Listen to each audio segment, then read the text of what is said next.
talking about how light travels in a straight line. So for our first experiment, you need 3 cardboard and a flashlight. These 3 cardboards, you need to put a hole in the center. If we focus this flashlight into these holes, we can see how the light travels, but this time in a straight line.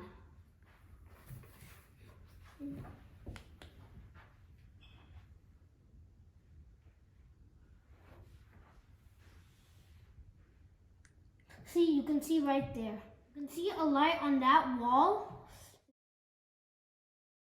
The light's falling on the wall, so you can see light travels from the first hole, the second hole, and the third hole, and then it goes, and then it's in that wall.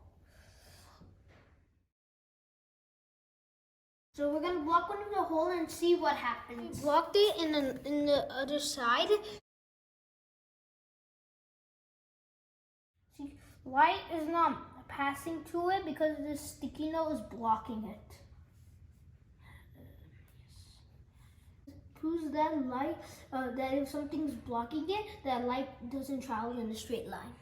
This is our second activity. It has salt, water, and soap.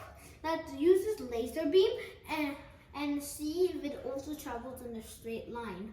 And because this is transparent and this laser beam is a light, we're gonna be seeing. If you look at the bottle, you can see that light rays right here. If you look really carefully, you can see that this is going in a straight line.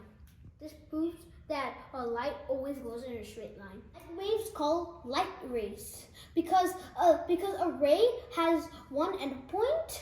So I'm putting this laser beam right here. This laser beam is going forever, but this thing is an endpoint. So that is why it's called a ray.